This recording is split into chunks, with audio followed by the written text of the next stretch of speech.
Hello everyone, आप सभी लोगों का एक बार फिर से आपके अपने यूट्यूब चैनल में स्वागत है। दोस्तों, आज के इस वीडियो में हम लोग डिस्कस करने वाले हैं तेजस नेटवर्क्स लिमिटेड के बारे में। देखिए, तेजस नेटवर्क ने जो है, या अगर आप देखेंगे तेजस नेटवर्क में, तो आज के दिन इस स्टॉक में 1.46% की तेजी देखने को मिली।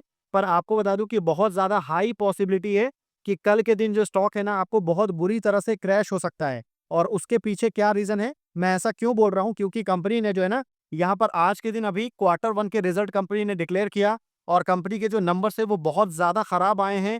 कंपनी के जो रेवेन्यू है उसमें हमको ज़बरदस्त गिरावट देखने को मिली है। साथ ही साथ कंपनी जो है आपको नेट प्रॉफिट से निकल करके जो है ना नेट लॉस में जाते हुए देखने को मिल रही है और अच्छा खासा लॉस जो है कंपनी ने यहाँ पर अभी बनाया है इस क्वार्टर में। तो कंपनी के नंबर्स अच्छे नहीं आए हैं, तो मार्केट बहुत ज़्यादा हाई पॉसिबिलिटी है कि कल के दिन जो है मार्केट इसको पनिश कर सकता है। और वहीं सेम अगर आप देखेंगे तो आज के दिन मार्केट आवर में जो है ना, ओला के नंबर आए थे, ओला इलेक्ट्रिक के, और कंपनी के नंबर ज़बरदस्त आए थे। शानदार तेजी भी हमको देखने को मिला था। तो जैसे कंपनी के नंबर्स आते हैं उसी हिसाब से मार्केट उसको रिवॉर्ड करता है। अब चलिए आगे बढ़ते हैं और डायरेक्ट कंपनी के नंबर्स की तरफ चलते हैं। देखिए, यहीं अगर आप देखेंगे तो हम आ चुके हैं कंपनी के नंबर्स के ऊपर में। यहाँ पर आपको तेजस नेटवर्क्स लिमिटेड देखने को मिलेगा। स्टेटमेंट ऑफ आपको unaudited consolidated financial result for the quarter ended 30 जून 2025, यानी कि फर्स्ट क्वार्टर की बात हो रही है। सारे नंबर्स आपको क्रोर्स में है, तो आपको कोई भी डाउट जो है वो आपको नहीं होना चाहिए। अब चलिए थोड़ा नंबर को मैं आपको जूम इन कर देता हूँ। जो नंबर हमारे लिए इंपॉर्टेंट है वो मैं आपके सामने रख रहा हूँ। यहाँ पर अगर आप देखेंगे ना, तो ये आपको लेटेस्ट क्वार्टर का नंबर है, ये आपको प्रीवियस क्वार्टर का नंबर है, और ये आपको लास्ट ईयर का क्वार्टर 1 है। ठीक है, तो अगर आप देखेंगे कंपनी का जो रेवेन्यू फ्रॉम ऑपरेशन है और अदर ऑपरेटिंग इनकम वगैरह जोड़ने के बाद में, जो टोटल रेवेन्यू फ्रॉम ऑपरेशन और अदर इनकम जोड़ने के बाद में जो टोटल इनकम निकल के आ रहे हैं ना, वो कितना है, तो वो लास्ट ईयर जो है ना, आपको 1575 करोड़ था लास्ट ईयर के क्वार्टर 1 में।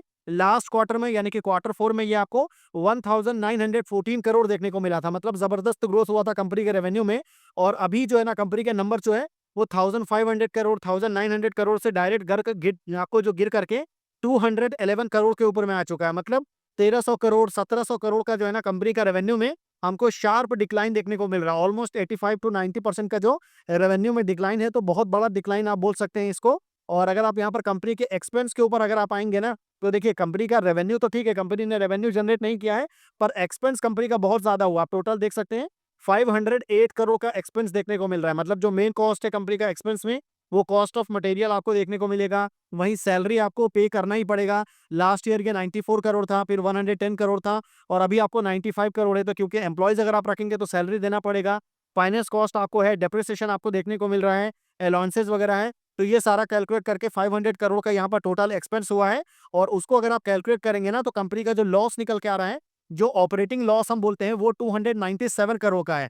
लास्ट क्वार्टर में कितना था, तो ओनली 45 करोड़ का जो है ना, यहाँ पर हमको लास्ट क्वार्टर में टोटल एक्सपेंस हमको देखने को मिल रहा था। मतलब ये जो आपको लास्ट क्वार्टर था उसमें हमको इतना लॉस देखने को मिल रहा था। पर इससे पहले वाले ईयर में जो है ना, कंपनी आपको 121 करोड़ का जो है शानदार प्रॉफिट कंपनी आपको जनरेट करके दिखा रही थी। मतलब कंपनी आपको प्रॉफिट से निकल करके जो है ना, यहाँ पर हमको लॉस में जाते हुए देखने को मिल रही है। और अच्छा खासा आपको 300 करोड़ का लॉस कंपनी ने बनाया है। और सीधी सी बात है, इसमें अगर आप टैक्स वगैरह कैलकुलेट करेंगे, तो क्योंकि कंपनी को यहाँ पर टैक्स में कुछ आपको कंसेशन वगैरह मिला है, तो गवर्नमेंट की तरफ से, तो ये सारी चीजें माइनस होने के बाद में जो फाइनल आपको नेट प्रॉफिट या नेट लॉस जो बोलते हैं ना, वो आपको 193 करोड़ का है।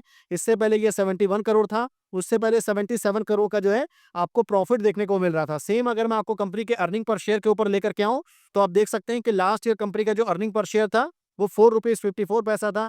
फिर ये घट करके 4 रुपीज 8 पैसा जो है नेगेटिव में चला गया कंपनी का अर्निंग पर शेयर। और अभी जो ये अर्निंग पर शेयर है, वो आपको घट करके 10 रुपीज 99 पैसा पर पहुंच चुका है। मतलब नॉर्मली कंपनीज का ग्राफ कैसा रहता है, तो रेवेन्यू का ग्राफ आपको बढ़ता है, कंपनी का जो प्रॉफिट रहता है वो बढ़ता है, वहीं कंपनी का जो आपको अर्निंग पर शेयर रहता है वो आपको बढ़ता है। पर यहाँ पर ऐसा कुछ नहीं हो रहा है। यहाँ पर कंपनी का रेवेन्यू भी डिक्लाइन देखने को मिल रहा है, कंपनी का जो प्रॉफिट है वो भी डिक्लाइन हो रहा है, और सेम आपको कंपनी का जो अर्निंग पर शेयर है उसमें भी हमको शार्प डिक्लाइन देखने को मिल रहा है। तो बहुत बुरे नंबर हैं। और अब देखना ये इंटरेस्टिंग होगा कि कल मार्केट जो है इस नंबर को किस तरीके से ट्रीट करता है, क्योंकि कंपनी के जो नंबर्स आए हैं वो मार्केट आवर में नहीं आया है, तो इस चीज को भी ध्यान रखना है। तो चलिए आगे बढ़ते हैं। और आई होप आपको वीडियो इन्फॉर्मेटिव लगा होगा। वीडियो अगर आपको इन्फॉर्मेटिव लगा है तो आपको पता है क्या करना है, आपको वीडियो को लाइक करना है, चैनल को आपको सब्सक्राइब करना है। बाकी मेरी तरफ से इस कंपनी को लेकर के किसी भी तरह का कोई भी बाई सेल होल्ड का रिकमेंडेशन जो है वो बिल्कुल भी नहीं है, तो इस चीज को भी ध्यान रखिएगा। तो फिर मिलते हैं आपसे अगले वीडियो में, तब तक के लिए गुड बाय।